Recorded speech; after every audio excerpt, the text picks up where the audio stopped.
안녕하세요. 자바스크립트 7강 시작하겠습니다. 7강의 주제는 반복문 뽀입니다. 프로그램을 만들다 보면 여러 번 같은 동작을 반복해야 하는 경우가 생기는데요. 그때 반복문 뽀를 이용하면 중복을 줄이고 코드를 간결하게 만들 수 있습니다. 우선 반복문 뽀를 사용하지 않았을 경우 먼저 살펴보겠습니다. 만 0세에서 18세까지 미성년자를 출력을 해보도록 하겠습니다. 만 0세는 미성년자입니다. 만 1세는 미성년자입니다. 만 18세는 미성년자입니다. 까지 출력을 하게 되면 총 19개의 코드를 작성을 하게 됩니다.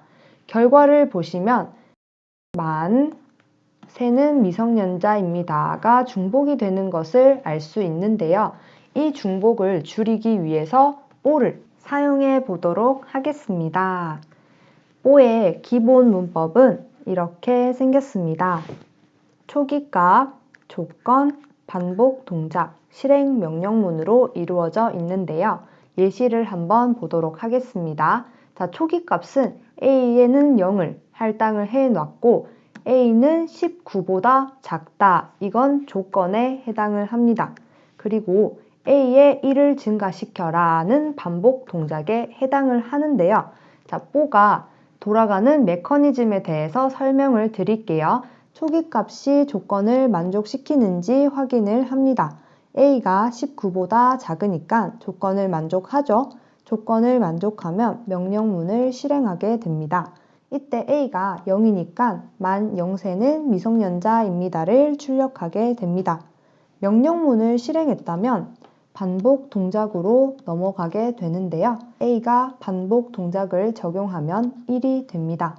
이 1이 다시 한번 조건을 만족시키는지 확인을 하게 되고 만족을 한다면 다시 한번 명령문을 출력하게 됩니다.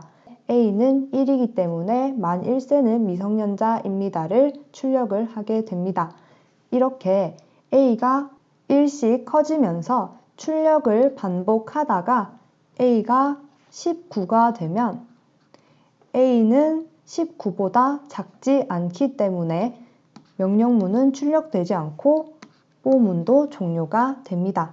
그래서 만 0세는 미성년자입니다부터 만 18세는 미성년자입니다까지 출력되는 모습을 보실 수가 있습니다.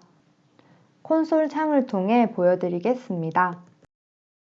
A는 0이고 조건은 A가 19보다 작다입니다. A가 19보다 작을 때 만 A세는 미성년자입니다를 출력하라 라고 명령문이 적혀 있습니다. 한번 실행을 해볼게요. 만 0세는 미성년자입니다부터 만 18세는 미성년자입니다까지 잘 나오는 모습을 볼 수가 있습니다. 조건을 한번 바꿔볼게요.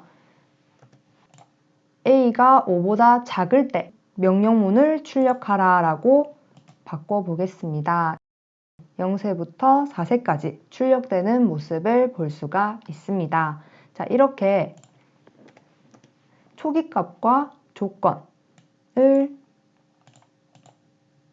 원하시는 대로 바꿔주시면 다른 결과값이 나오는데요. 초기값이 1이라면 만 1세부터 나오는 모습을 볼 수가 있습니다. 반복 동작도 수정을 할 수 있습니다. 보통 증가 연산자 또는 감소 연산자를 사용하는데요. 초기값과 조건을 바꿔서 다시 출력을 해보도록 하겠습니다. 초기값을 18로 하고 조건을 A가 19보다 작을 때 만 A세는 미성년자입니다를 출력하라 라고 해보겠습니다. 여기서 출력을 하게 되면 끝없이 나오는 모습을 볼 수가 있는데요. 이 끝없이 나오는 이유는 A가 계속 작아지기 때문입니다. 자, A는 18에서 시작을 해서 19보다 작으면 출력을 하게 되는데요.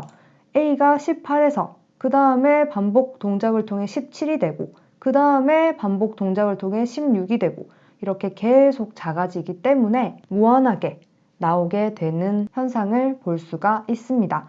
그렇기 때문에 반복 동작을 잘 설정을 해 주시는 것도 중요합니다. 자, 여기까지가 뽀의 기본이었고요. 이제 이 기본을 활용을 해서 for of에 대해서 배워보도록 하겠습니다. for of문 같은 경우에는 반복이 가능한 자료형에서 사용이 가능합니다.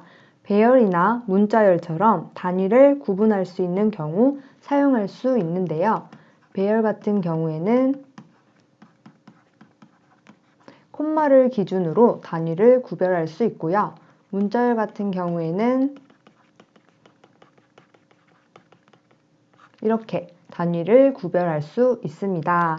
그렇기 때문에 for of문의 대상이 될 수 있는 건 단위를 구별할 수 있는 배열, 문자열 등입니다. 저희는 배열과 문자열을 배우도록 하겠습니다. 대상에 있는 단위를 하나씩 꺼내서 이 변수에 할당해라. 그리고 그 변수가 들어있는 실행 명령문을 실행하라 라는 뜻이에요. 예시를 보면서 다시 한번 설명을 드릴게요. 변수는 음료예요. 음료라는 변수를 선언을 해놨습니다.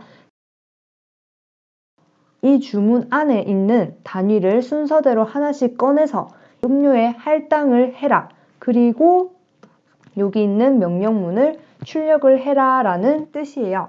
주문은 지금 배열입니다. 배열 안에 세 가지 음료가 들어있죠. 아메리카노, 바닐라 라떼, 밀크티. 이 음료라는 변수가 순서대로 받아서 출력을 하게 됩니다. 그래서 보시는 것처럼 주문하신 이 음료 종류가 나왔습니다.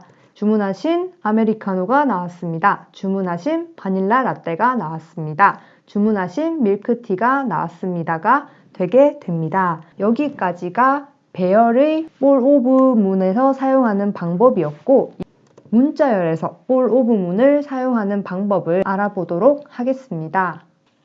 문자열에서 for of문을 사용하는 방법은 똑같습니다. 똑같이 여기 주문에서 단위를 끊어서 하나씩 이 음식에 할당을 하게 되는데요. 문자열 같은 경우는 이렇게 단위를 끊기 때문에 주문에서 첫 번째인 국을 음식에 할당을 하게 됩니다. 주문하신 이 음식이 국이겠죠. 주문하신 국이 나왔습니다. 주문하신 국 나왔습니다. 그 다음에 아직 단위가 남아있죠. 두 번째인 밥을 할당을 합니다. 이 음식이라는 변수에 밥을 할당을 하면 주문하신 밥 나왔습니다.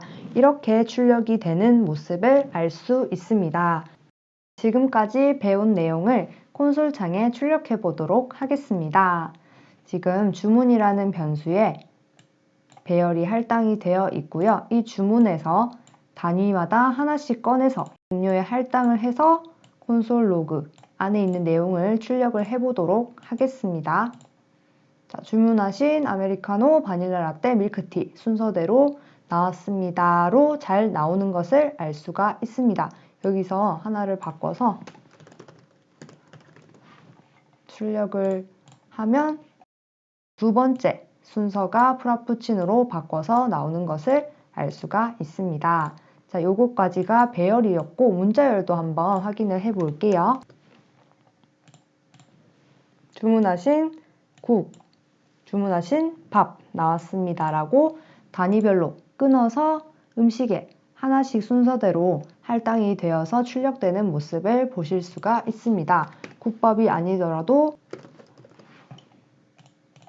주문하신 햄, 주문하신 버, 주문하신 거 나왔습니다.